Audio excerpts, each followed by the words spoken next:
इस प्रकार आदर करना चाहिए। ये वैदिक शिष्टाचार सिखाने के लिए भगवान श्री कृष्ण तत्काल उठ खड़े हो गए और उस ब्राह्मण को अपना सिंहासन दिया। तो ये भगवान भी यहाँ पे दिखा रहे हैं कि एटिकेट्स कैसे हमें फॉलो करना चाहिए। अगर हमारे घर कोई सीनियर वैष्णव भक्त आता है तो हमें किस प्रकार से उसका आदर सत्कार करना चाहिए। जब ब्राह्मण स्वर्ण सिंहासन पर आसीन हो गया तब भगवान श्री कृष्ण उसकी उसी प्रकार उपासना करने लगे जिस प्रकार देवता श्री कृष्ण की उपासना करते हैं। इस प्रकार उन्होंने सबको आदेश दिया कि उनके भक्त की उपासना करना उनकी उपासना करने से भी अधिक मूल्यवान है। तो भगवान यहाँ पे एक और शिक्षा दे रहे हैं कि जो है भगवान कहते भी हैं शायद पद्म पुराण में कि भगवान ये कहते हैं कि जो मेरा भक्त है वो मेरा भक्त नहीं है, असली भक्त नहीं है। जो मेरे भक्त का भक्त है वो मेरा असली भक्त है।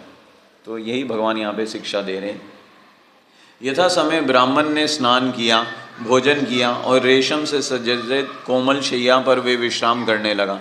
जब वे विश्राम कर रहा था तब श्री कृष्ण ने निशब्द आकर अत्यंत आदरपूर्वक ब्राह्मण के पैरों को अपनी गोद में रख लिया और उन्हें सहलाने लगे।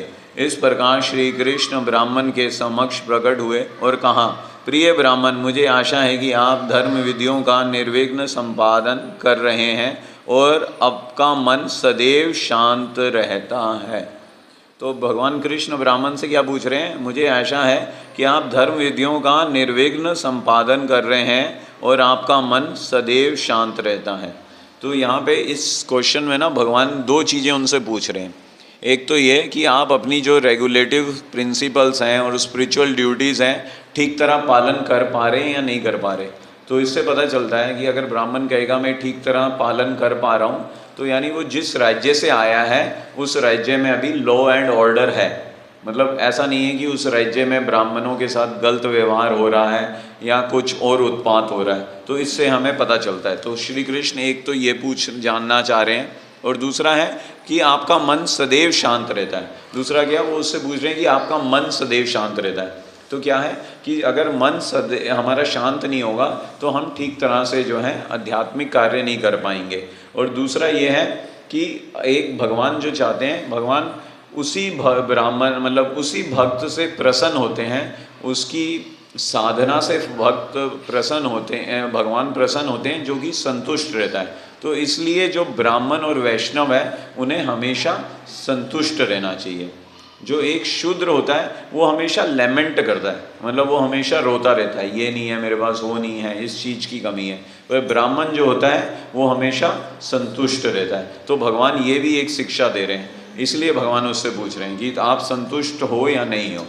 ठीक है, तो आगे बढ़ते हैं। उसने सामाजिक व्यवस्था में लोगों के विभिन्न वर्ग अनेक प्रकार के व्यवसायों में संलग्न रहते हैं और किसी व्यक्ति विशेष की कुशलता के विषय में जिज्ञासा उसके व्यवसाय के आधार पर करनी चाहिए। अतः जब कोई ब्राह्मण की कुशलता का समाचार पूछता है तब उसके जीवन की स्थिति के अनुसार ही प्रश्न करना चाहिए, जिससे कि ब्राह्मण क्षुब्ध ना हो। शांत मन ही सत्यवादी, स्वच्छ, संतुलित, आत्मसंयमी तथा सहिष्णु बनने का आधार है। तो शांत मन होगा तभी हम सत्यवादी हो पाएंगे, स्वच्छ हो पाएंगे, संतुलित हो पाएंगे, आत्मसंयमी और सहिष्णु। इस प्रकार ज्ञान प्राप्त करके तथा जीवन में उसके व्यवहारिक प्रयोग को जानकर व्यक्ति को परम सत्य की प्राप्ति होती है। ब्राह्मण को ज्ञात था कि कृष्ण श्री भगवान है, तथापि उसके वैदिक सामाजिक लोकचार के आधार पर भगवान की आदरपूर्ण सेवा स्वीकार करी। भगवान श्री कृष्ण ठीक एक मानव के समान अभिनय कर रहे थे। सामाजिक व्यवस्था के क्षत्रिय विभाग का अंग होने के कारण तथा एक किशोर बालक होने के कारण ऐसे ब्राह्मण के प्रति आदर दर्शाना उनका कर्तव्य है। तो भगवान यहाँ पे क्या है, क्षत्रिय राजा है। तो एक क्षत्रिय की क्या ड्यूटी होती है कि वो ब्राह्मण का आदर सत्कार करें। तो वही भगवान यहाँ पे कर रहे थे, भगवान श्री कृष्ण खुद कर रहे थे, अपने पर्सनल एग्जाम्पल से दिखा रहे थे। भगवान श्री कृष्ण ने आगे कहा, क्योंकि है ना यत यत आचरति श्रेष्ठा, तो जैसा बड़े लोग करते हैं समाज में व्यवहार, सब लोग उसी को फॉलो करते हैं। भगवान श्री कृष्ण ने आगे कहा, हे ब्राह्मण श्रेष्ठ, आपके सदैव संतुष्ट रहना चाहिए, क्योंकि यदि ब्राह्मण सदैव असंतुष्ट रहता है तो वे अपने निर्धारित कर्तव्यों से विचलित नहीं होता। तो ब्राह्मण क्या है, अगर सदैव आत्मसंतुष्ट रहता है तो वे अपने निर्धारित कर्तव्यों से विचलित नहीं होता। ये पॉइंट मैंने आपको बताया था अभी। केवल अपने निर्धारित कर्तव्यों में संलग्न रहने से ही प्रत्येक व्यक्ति, विशेष रूप से ब्राह्मण, समस्त कामनाओं की सर्वोच्च पूर्णता को प्राप्त कर सकता है। यदि कोई व्यक्ति स्वर्ग के राजा इंद्र के समान ऐश्वर्यवान हो, तब भी यदि वे संतुष्ट ना हो तो उसे एक लोक से दूसरे लोक में भटकना पड़ता है। ऐसा व्यक्ति किसी भी स्थिति में सुखी नहीं रह सकता। किंतु यदि किसी व्यक्ति का मन संतुष्ट हो, तब अपने ऊंचे पद से विहीन होने पर भी वे कहीं भी रहकर सुखी हो सकता है। ठीक है, तो ये एक जैसे वो आता भी है, तो वहाँ पे भी बलि महाराज जब होते हैं, जब वहाँ पे वामन देव आते हैं, तो वामन देव भी उनसे बलि महाराज की यज्ञ स्थली में आते हैं और उनसे 3 पग भूमि मांगते हैं। तो बलि महाराज कहते हैं, ब्राह्मण देव जो होते हैं वहाँ पे वामन के रूप में होते हैं, कि 3 पग तो आपके बहुत छोटे हैं, आप मुझसे ज़्यादा मांग लो। तो वहाँ पे भी यही शिक्षा देते हैं भगवान श्री कृष्ण कि हमें हमेशा संतुष्ट रहना चाहिए। तो इसलिए मैं सिर्फ आपसे 3 पग भूमि ही मांग रहा हूँ। बट बाद में ये और बात होती है कि वो 3 पग में सब कुछ नाप लेते हैं। ब्राह्मण को दिया गया श्री कृष्ण का ये उपदेश अत्यंत महत्वपूर्ण है। तात्पर्य ये है कि सच्चे ब्राह्मण को किसी भी दशा में अशांत नहीं होना चाहिए। इस आधुनिक समय कलयुग में तथाकथित ब्राह्मणों ने शूद्रों से भी निम्न कोटि के निंद पद को स्वीकार कर लिया है, तो भी वे चाहते हैं कि उन्हें योग्य ब्राह्मण माना जाए। वास्तव में एक योग्य ब्राह्मण सदैव अपने ही कर्तव्यों पर दृढ़ रहता है। वे कभी भी शूद्र अथवा शूद्रों से भी निम्न कोटि के कर्तव्य को स्वीकार नहीं करता। प्रामाणिक धर्म ग्रंथों में तो यहाँ पे दिया गया है कि मतलब जैसे कोई ब्राह्मण है, मतलब और ब्राह्मण अगर अपने आप को समझ रहा है तो उसे ऐसा नहीं करना चाहिए। मतलब हम कई जगह पे देखते हैं, जैसे हम इधर उधर जाते हैं बुक डिस्ट्रीब्यूशन वगैरह में, तो लिखा होता है शर्मा टी स्टॉल या शर्मा पान भंडार। तो अगर कोई अपने आप को ब्राह्मण समझ रहा है तो उसको ऐसे काम नहीं करने चाहिए, क्योंकि यहाँ पे लिखा भी हुआ है कि सदैव अपने कर्तव्यों पर दृढ़ रहता है। वे कभी भी शूद्र अथवा शूद्रों से भी निम्न कोटि के कर्तव्य को स्वीकार नहीं करता। प्रामाणिक धर्म ग्रंथों में परामर्श दिया गया है कि विशेष परिस्थितियों में ब्राह्मण क्षत्रिय अथवा वैश्य का व्यवसाय स्वीकार कर सकता है, किंतु उसे शूद्र का व्यवसाय कभी भी स्वीकार नहीं करना चाहिए। भगवान श्री कृष्ण ने घोषणा की कि यदि ब्राह्मण विवेकपूर्ण अपने धार्मिक सिद्धांतों पर दृढ़ रहता है, तब उसे जीवन की किसी भी प्रतिकूल स्थिति द्वारा विचलित नहीं होना चाहिए। निष्कर्ष रूप से भगवान श्री कृष्ण ने कहा, मैं ब्राह्मण तथा वैष्णवों को सादर प्रणाम करता हूँ, क्योंकि ब्राह्मण सदैव आत्मसंतुष्ट रहते हैं और वैष्णव सदैव मानव समाज के वास्तविक कल्याण के कार्य में संलग्न रहते हैं। वे जन साधारण के सर्वोत्तम मित्र हैं, दोनों ही मिथ्या अहंकार से मुक्त हैं और सदैव शांत चित्त रहते हैं। ठीक है, तो आगे पढ़ेंगे। तो इसमें वही है, ब्राह्मण और वैष्णवों के बारे में बताया गया है। तो मेन यही है कि ब्राह्मण को हमेशा संतुष्ट रहना चाहिए हर एक कंडीशन में, और जो वैष्णव हैं उन्हें हमेशा संतुष्ट रहना चाहिए। और जब अगर वो संतुष्ट रह पाएंगे तो वो तभी ही इसका भगवद गीता और भागवतम का प्रचार कर पाएंगे। तत्पश्चात और भगवान के संदेश का, तत्पश्चात भगवान कृष्ण उस ब्राह्मण से राज्य के राजाओं के विषय में जानना चाहते थे। अतः उन्होंने पूछा कि राज्य के सभी नागरिक प्रसन्न हैं। किसी राजा की योग्यता का मूल्यांकन उसकी प्रजा के दशा से किया जा सकता है। यदि वे सब प्रकार से प्रसन्न हो तो समझा जाता है कि राजा ईमानदार है और अपना कर्तव्य उचित रूप से संपादित कर रहा है। ठीक है, तो प्रजा से हम जान सकते हैं कि प्रजा का जो है, मतलब प्रजा की स्थिति से हम देख सकते हैं कि एक राजा अपना कार्य किस प्रकार से कर पा रहा है। अगर प्रजा खुशहाल है, संपन्न है, सबके पास व्यवसाय है, सब आध्यात्मिक में उन्नति कर रहे हैं, तो हम समझ सकते हैं कि जो राजा है अच्छी तरह से अपना शासन कर रहा है। श्री कृष्ण ने कहा कि जिस राजा के राज्य में नागरिक प्रसन्न रहते हैं, वे राजा उन्हें अत्यंत प्रिय है। श्री कृष्ण समझ सकते थे कि यदि ये एक गोपनीय संदेश लेकर आया था, अतः उन्होंने कहा, यदि आपको कोई आपत्ति ना हो तो मैं आपको अनुमति देता हूँ कि आप अपना यहाँ आने का उद्देश्य बताएं।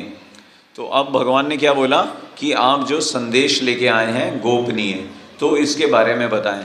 तो मतलब ब्राह्मण जो होता है, अगर हम भागवतम में पढ़ेंगे तो डिटेल में है कि ब्राह्मण भगवान को बताता है कि ये क्या है, गोपनीय यानी कॉन्फिडेंशियल संदेश है।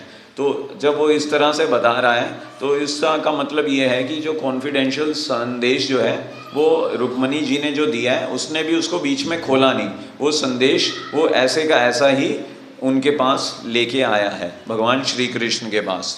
ठीक है, तो इस प्रकार भगवान के साथ इन दिव्य लीलाओं से अत्यंत संतुष्ट होकर ब्राह्मण ने श्री कृष्ण से भेंट करने आने का अपने प्रयोजन की पूरा कथा सुनाई। तो उसने फिर क्या है बताया कि मैं क्यों आया हूँ और रुक्मणी का कॉन्फिडेंशियल मैसेज लेके आया हूँ रुक्मणी जी का। उसने श्री कृष्ण के नाम रुक्मणी जी का लिखा हुआ पत्र निकाला और कहा, ये राजकुमारी रुक्मणी के शब्द हैं, प्रिय श्री कृष्ण, हे अच्युत और त्रिभुवन सुंदर। ठीक है, तो अब क्या है, यहाँ से जो क्या है पत्र स्टार्ट होता है। तो ये जो पत्र है, तो हम यहाँ पे एक चीज़ और देख सकते हैं कि भगवान श्री कृष्ण जो है वो जो है उनको ही कहते हैं, ब्राह्मण को ही कहते हैं कि आप पत्र पढ़िए। तो हम इससे क्या देख सकते हैं कि अगर कोई जो व्यक्ति जो है अगर भक्तों का कॉन्फिडेंशियल हो जाता है, मतलब भक्त जो है उस पर भरोसा करते हैं या विश्वास करते हैं, तो भगवान श्री कृष्ण भी उस पर विश्वास करते हैं। क्योंकि यहाँ पे अगर आप देखेंगे तो रुक्मणी जी ने उन्हें अपना पत्र दिया, बहुत कॉन्फिडेंशियल था, तभी ब्राह्मण को दिया, और ब्राह्मण जी ने वो पत्र श्री कृष्ण को दिया, और श्री कृष्ण ने क्या देखा कि रुक्मणी जी ने इस पर भरोसा किया है, तो उन्होंने भी उस पर भरोसा किया। श्री कृष्ण, भगवान श्री कृष्ण अगर किसी को फॉर एग्ज़ाम्पल कोई भी व्यक्ति हो, उसको अगर उसकी गर्लफ्रेंड लव लेटर लिखेगी तो वो क्या करेगा, जैसे ही उसको लव लेटर मिलेगा वो अकेले में जाके पढ़ेगा ना, वो ये थोड़ा नहीं कहेगा पोस्टमैन को आइए आप ही पढ़ के सुनाइए मुझे। पर भगवान श्री कृष्ण ने ऐसा नहीं किया।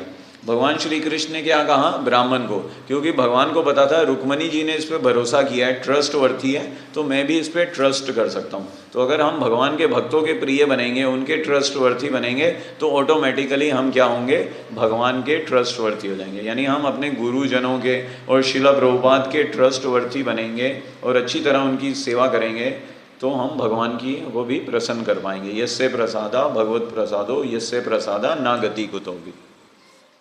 तो हम इस चीज़ से समझ सकते हैं।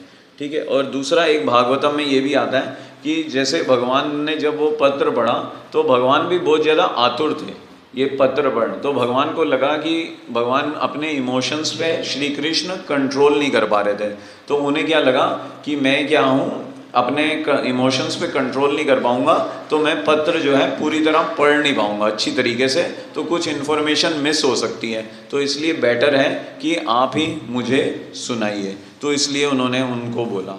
ठीक है, तो वो क्या लिख रही हैं, तो वो जो पत्र लिख रही हैं, तो हम देख सकते हैं कि हमें यहाँ पे रुक्मणी जी से एक और शिक्षा भी मिलती है कि ये कब की है कथा, बहुत 5000 साल पुरानी कथा है। और ये क्या है कि वो क्या लिख रही हैं, भगवान को लव लेटर लिख रही हैं।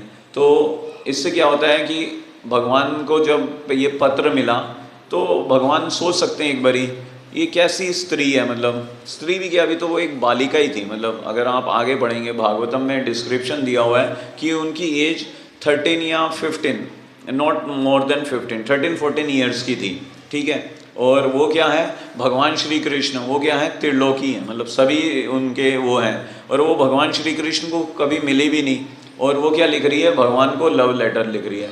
तो यानी इसको क्या देखा जा सकता है कि हम ये देख सकते हैं कि ये बड़ा लज्जापूर्ण कार्य है। मतलब तो हमें भी अगर भगवान श्री कृष्ण की भक्ति करनी है ना, तो हमें भी लज्जा छोड़नी पड़ेगी। मतलब समाज से शर्माना हो रही है, और हम देखते हैं समाज में लोग कैसे अजीब अजीब से गंदे कार्य करते हैं और तब भी उन्हें शर्म नहीं आती। ठीक है, ऑफिसों में भी लोग सिगरेट पीते हैं, शराब पीते हैं, व्यभिचार करते हैं, किसी को शर्म नहीं आती ना, नहीं आती ना।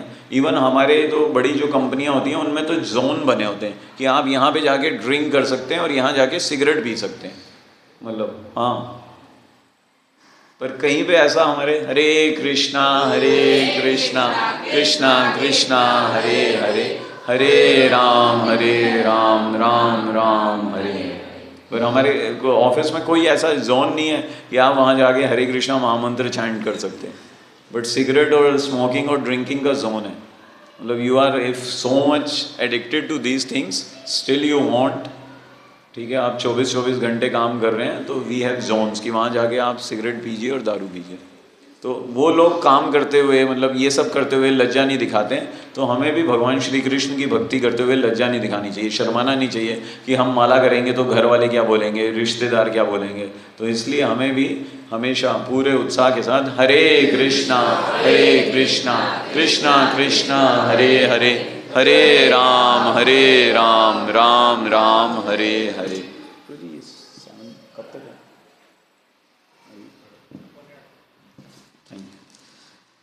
हरे कृष्ण। तो फिर उन्होंने ये लेटर लिखा, ठीक है। तो ये अब ये लेटर ध्यान से पढ़िएगा। ये श्रीमद् भागवतम के 10वें चैप्टर के 52 में 37, 38 से 44 तक 7 हैं उसमें स्टैंजा, वो आप पढ़ सकते हैं। तो उसी में है ये सारा लेटर, ठीक है। इसी प्रकार भगवान के साथ, ठीक है, मैं ये लिखा हुआ, श्री कृष्ण से भेंट करने आने के अपने प्रयोजन की पूरा कथा सुनाई। ब्राह्मण ने श्री कृष्ण, उसने श्री कृष्ण के नाम रुक्मणी जी का लिखा हुआ पत्र निकाला और कहा, ये राजकुमारी रुक्मणी के शब्द हैं, प्रिय श्री कृष्ण, हे अच्युत और त्रिभुवन सुंदर, कोई भी मानव जो आपके दिव्य स्वरूप तथा लीलाओं के विषय में श्रवण करता है, वे तत्काल अपने कानों के द्वारा आपके ज्ञान, यश तथा गुणों में मग्न हो जाता है। इस प्रकार उसके सभी भौतिक दुख शांत हो जाते हैं और वे आपके स्वरूप को अपने हृदय में स्थिर कर लेता है।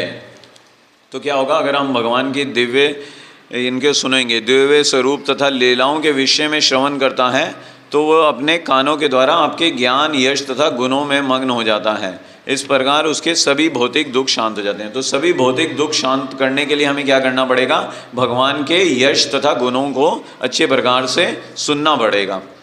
आपके प्रति इस दिव्य प्रेम के माध्यम से वे अपने अंश तल में सदैव आपके दिव्य गुणों के विषय में श्रवण करता है। इतने प्रत्यक्ष रूप से अपनी भावाभिव्यक्ति करना संभवतः मेरी निर्जलता मानी जाएगी। ठीक है, तो वो आगे बता भी रही है कि मैं इस प्रकार को जो आपकी जो ये लेटर लिख रही हूँ और आपकी तारीफ़ कर रही हूँ, ठीक है, तो मतलब उसने कभी भगवान को देखा नहीं, भगवान ने उसको कभी देखा नहीं, और वो क्या है, भगवान को क्या बोल रही है? त्रिभुवन सुंदर, मतलब आप बहुत ज़्यादा ब्यूटीफुल हैं।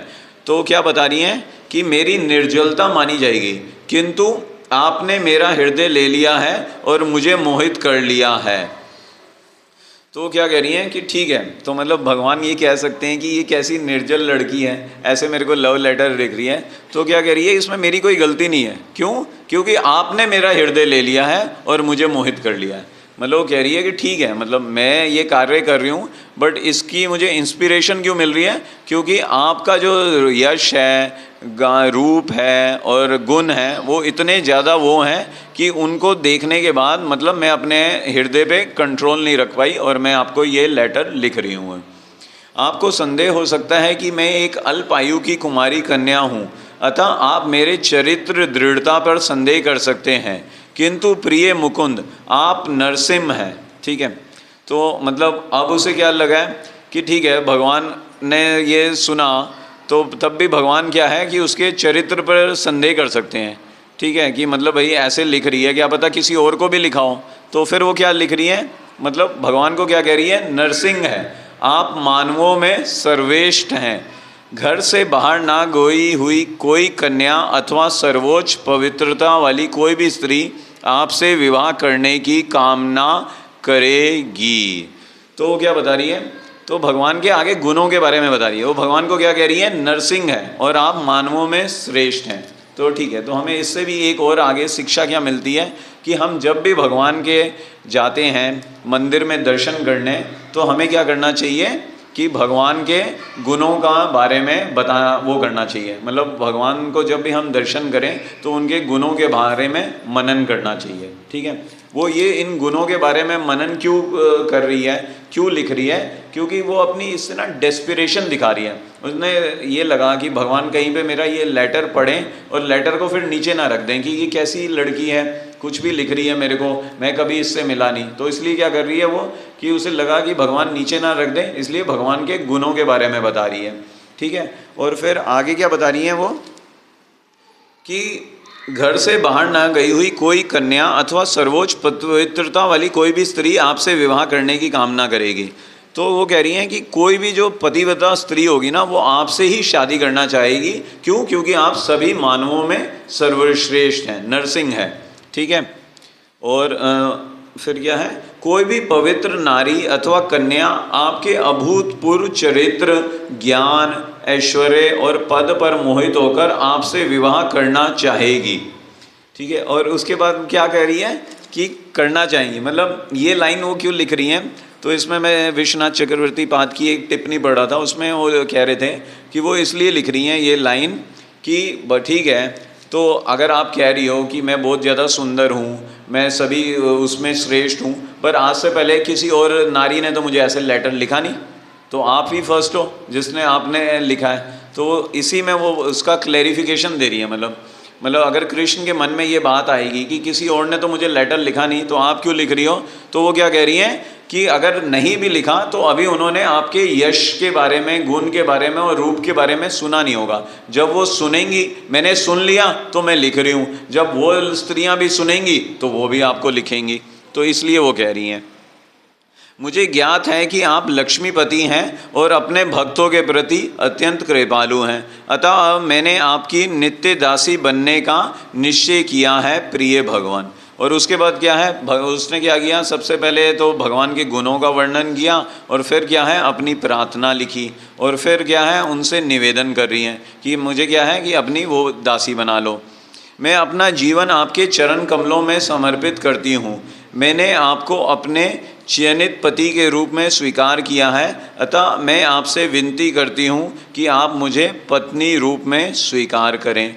हे कमल नयन, आप परम शक्तिमान हैं, अब मैं आपकी हो चुकी हूँ। यदि सिंह का आहार सियार ले जाए तो अत्यंत ही असंगत होगा। तो ठीक है, तो यहाँ पे उसने प्रेयर्स तो बता दी। अब प्रेयर्स करने के बाद क्या है कि उन्हें पता है कि मैं भी क्षत्रिय हूँ